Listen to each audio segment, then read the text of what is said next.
Looks like I've saved up quite a bit. I, Cassie, am smirking at my cell phone with a suspicious laugh. I've just turned 29, a working housewife in my second year of marriage. Even if my colleagues find my smirking creepy, I can't help it.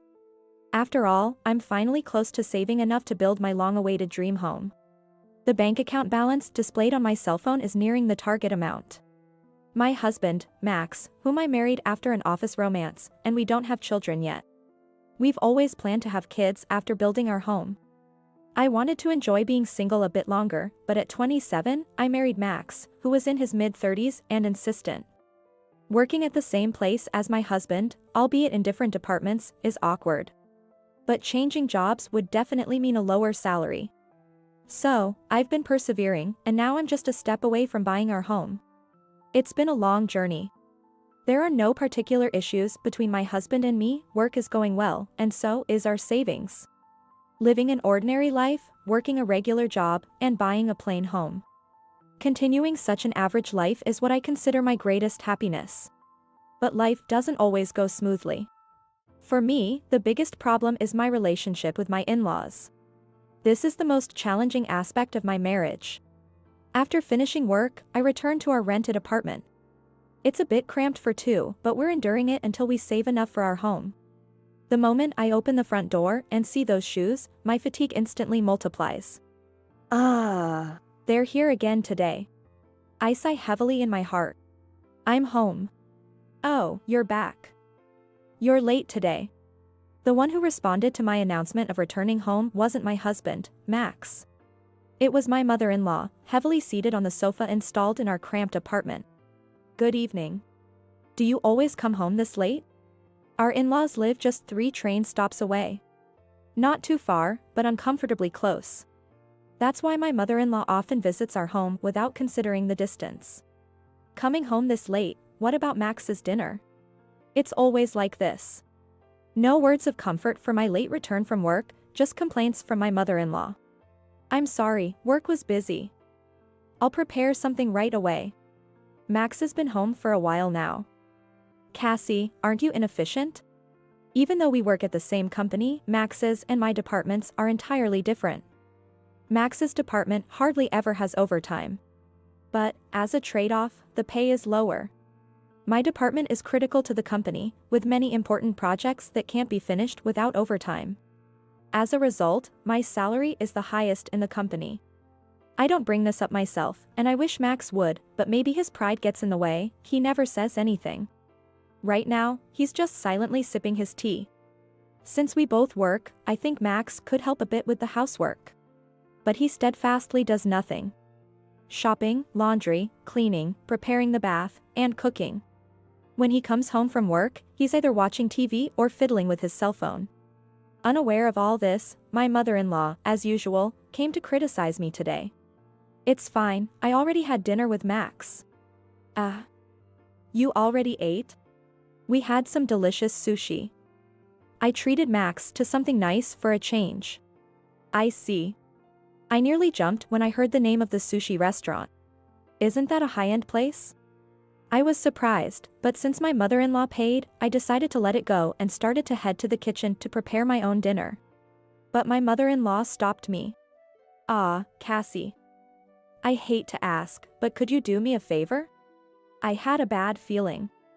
I'm a bit strapped for cash this month, could you lend me some? Just as I thought. My mother-in-law often asks for money like this. I wanted to say, wait a minute, that's not right. You went to a high-end sushi restaurant, right? And last month, you said you were struggling and begged for money. I reluctantly gave you $300, even though we're also tight on cash. And the month before that, and the one before that. Aren't you being a bit inefficient? But I held back and forced a strained smile. I'm sorry, we're also struggling this month. Can't you do anything for your struggling parents? What a cold daughter-in-law. Who's the cold one here? Your son, who doesn't help around the house, leaves his wife alone and goes out to eat sushi, seems much colder to me. At that moment, my husband Max finally spoke. Cassie's greedy. Mom's in trouble, can't you help her a bit? Really? We're struggling that much this month, aren't we? Ah. See, Mom? I'll help you. Saying that with a sigh, Max took out his wallet and handed $500 to his mother. Well, Max is such a kind and wonderful son. Unlike Cassie. Stunned, I watched as my mother-in-law glared at me and then headed for the door. Thinking she was leaving, I felt relieved, but then she turned and glared at me again. Max, if you ever want to divorce your money-grubbing wife, you're always welcome to come back home. I'll think about it. With a loud bang, my mother-in-law closed the door and left. What do you mean by that? I turned around to find Max already lying on the sofa with his cell phone. I confronted him. Why did you give her $500? If we have that much spare cash, why not contribute to the household? I had a reason for saying this. While Max pays the rent for this apartment, that's all he does. I pay for utilities, communication, food, and miscellaneous expenses. Simply because Max refuses to contribute. What are you talking about? I pay the rent, don't I? You want more than that? What a greedy woman. That's how Max always avoids contributing financially. I'm paying for everything else, including the cell phone bill you're holding right now.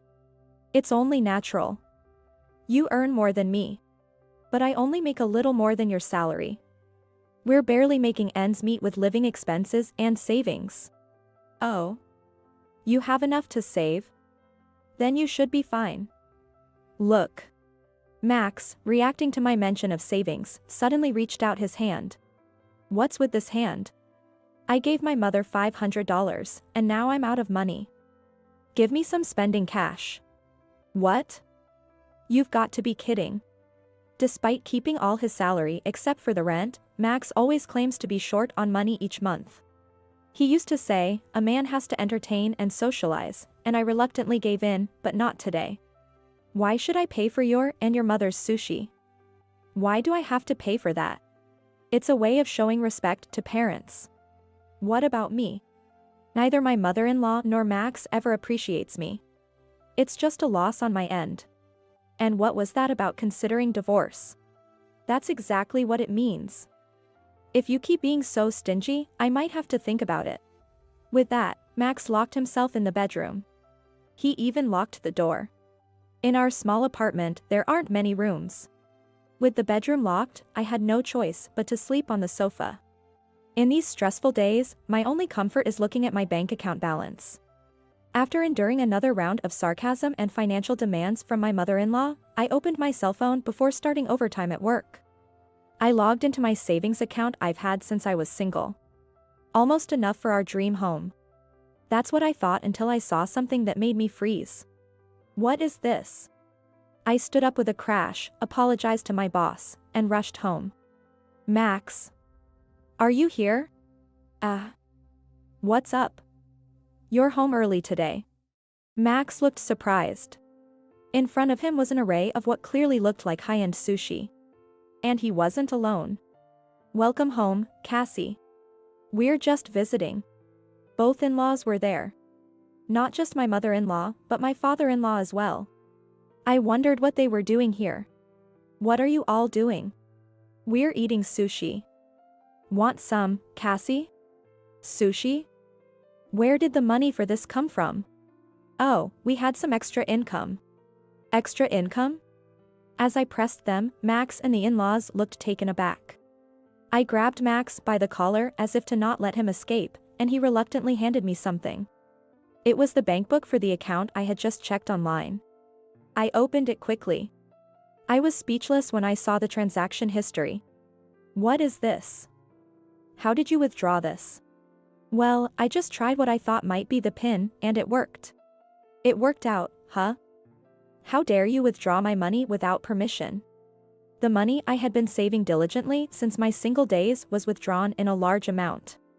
Furious and about to explode with anger at Max, who nonchalantly admitted to withdrawing the money without any remorse. Quiet down. We're married, aren't we? What's yours is mine. Don't joke around. This is the savings I worked hard for since before we were married. Give it back. Calm down, Cassie. What are you saying? What belongs to the wife naturally belongs to the husband. Cassie, living off Max's support while secretly saving such a large amount of money. You're really a greedy woman. Yeah, exactly. You should be more grateful to me. Who do you think you're living off? Unbelievable. There's not a single person on my side here. Don't joke. This is no different from theft. Give it back. Hey, who's joking here? He must have been startled by the word thief. Annoyed, Max said. Have you forgotten that I pay the rent here? Plus, I have a lot of entertaining and socializing to do, and I even help out my parents. Exactly. Max is such a dutiful son. You let me pay the rent, and then you go and save all this money, must be nice. You only pay the rent. There's hardly any entertaining to do. And you ask me for money while helping out your parents. Be quiet. You came here as a wife. It's only natural for you to listen to me and my parents. What? Be thankful that I haven't divorced you for being so useless. With that, Max yelled, grabbed my hand, and pushed me outside. Hey. There's no sushi for you. Go cool off outside. I never thought I'd be thrown out. After standing dumbfounded for a while, I ended up spending the night in a business hotel. The next day, when I returned home, only Max was there. I was glad the in-laws were gone, but then Max handed me a piece of paper. The paper read a statement of mutual agreement. It says that we agree to divorce if I don't listen to him. What's this? Listen, if you complain to me again, it's instant divorce. If you don't want a divorce, just obey me silently. I'll manage the savings from now on. Saying that, Max flaunted the bank book. Then he got ready to leave. Where are you going? Out for a drink. What, you have a problem? Want a divorce? He said with a smirk and left. Such a foolish man. Does he think threatening divorce will make me obey? My love for Max had completely vanished. And besides, does he really think there's still money left in the account he took? I had already withdrawn all the money and transferred it to a different account. I was uncomfortable keeping a large sum in one account, so I have multiple accounts.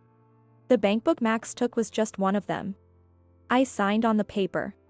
Max is truly foolish. Leaving the paper is not a threat to me, it's exactly what I wanted. I quickly packed my things and left the house. I spent another night at a business hotel and then the next day. I took a day off work and reported the divorce as soon as the city office opened. Then, I headed straight to a real estate agency. In fact, last night, while browsing on my cell phone at the business hotel, I had found a property that caught my eye. A newly built detached family home, close to the station, perfect for commuting. It was almost love at first sight. Both the exterior and the interior were almost exactly what I wanted. I viewed it and decided on the spot to buy the house. After that, everything was a whirlwind. Staying in a business hotel until the move was too expensive, so I explained my situation and stayed at a friend's place while preparing for the new house. I had to start from scratch with furniture and various other arrangements. With the dizzying busyness, I completely forgot about my ex-husband and former in-laws. Hey, Cassie. So, when Max showed up at my department one day, I was startled. Oh right, we work at the same company. As Max loudly called my name, attracting everyone's attention, he walked up to me without any care. Why aren't you answering my phone calls? Ah. I just thought it wasn't important. I remembered Max's relentless calls. I was busy and it was a hassle, so I ignored them. You withdrew money from the account on your own, didn't you? Stop messing around. And why haven't you come back home? Do you really want to get divorced? Ah, it's fine. We're already divorced. And that money in the account is mine, so I can do what I want with it.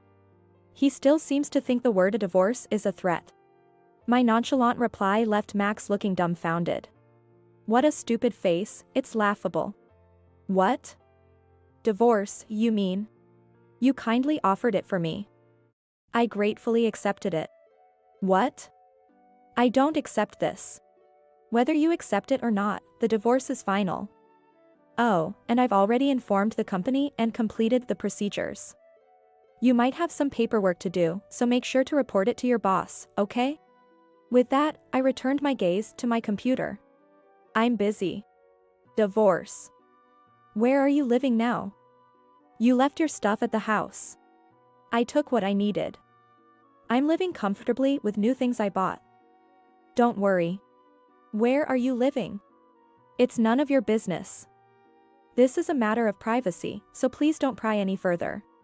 With that, Max fell silent. Eventually, feeling the eyes of my colleagues and boss on him, Max left the department without a word.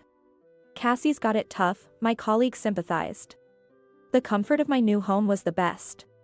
The smell of a new building is irreplaceable, spacious, and comfortable. But having just moved in, there were still many things I needed. Today, I was expecting the delivery of some appliances I ordered online. Then the intercom rang. Ah, it's here, I thought and opened the door. I regretted opening the door. I cursed myself for not checking the intercom. Standing there was Mother? Technically, my former mother-in-law, but I blurted it out in surprise. There stood my former mother-in-law. Right behind her was my father-in-law. And further back, Max was standing. Long time no see, Cassie. I'm coming in. Ah, wait, hold on. Ignoring my protest, my former mother-in-law barged into the house and started inspecting it as if appraising its value. This is quite a nice property. Oh, this furniture is lovely. Move it to my room, will you? Ah, there's a basement too. Nice, then this will be our room. Excuse me. What's with these curtains? Terrible taste. I'll choose them for you, so hand over the money. The garden is quite spacious. Maybe I'll start a vegetable garden. What are these people talking about? Confused, I turned to Max. Max, what is? Be grateful, Cassie. I was about to confront them when my former mother-in-law interrupted. With irritation, I looked at her victorious face. It's not much of a house, but as a gift for the parents, it's decent. If it's a two-family home, we'll move in. What? Of course, as the wife, you'll do the housework. We'll be kind and only ask for $1,000 a month for our allowance. What? What on earth is she saying? Are they from another planet? I couldn't comprehend and just tilted my head. As the wife? I'm single now, you know? Surprised look on my former mother-in-law's face. I was equally shocked. Max, you didn't tell them? I don't accept it. Max shouted, but it doesn't matter if he accepts it or not, the divorce is final. We are complete strangers now. At that, my former mother-in-law's face turned pale. What do you mean? You're abandoning us, your parents. My parents live in the countryside. I was planning to invite them over soon. Don't joke around. This house is ours. No, it's mine. What is she thinking? This house was bought with my savings, in my name. Then where are we supposed to live? I don't know, that's not my problem. Apparently, they had sold their house. The contract was already finalized. They planned to live a comfortable life in this house with the money from the sale and what they'd extort from me. What a frightening plan. I don't accept this. My former mother-in-law was still protesting, but it doesn't matter. We're strangers, and this house is mine. I won't accept it, absolutely not. She shouted and, in her anger, ripped the curtains. Hey, what are you doing? These things. I don't need such bad taste. This is my house, I'll do as I please. That's right, what's yours is mine. Everything you own is mine. Listen, I don't accept this divorce, and both my parents and I are going to live here. Max shouted this out. Oh no. This is getting out of hand. I thought, and just then, finally, I heard sirens. I had secretly called the police when Max and my former mother-in-law barged into the house. Finally, the police arrived. What are you doing? We haven't done anything wrong. That's right, if anyone should be taken, it's this woman. The three of them were obstinately shouting at the police. Don't they understand that entering someone's house uninvited is trespassing, and destroying property is vandalism? After making a scene, they weren't arrested but were taken away by the police. What a tumultuous day it had been. After being released by the police, Max continued to come by, insisting on reconciliation and getting picked up by the police each time. He even followed me at work, so after consulting with my boss, George, he received a stern warning: misusing his wife's savings and assaulting her new home.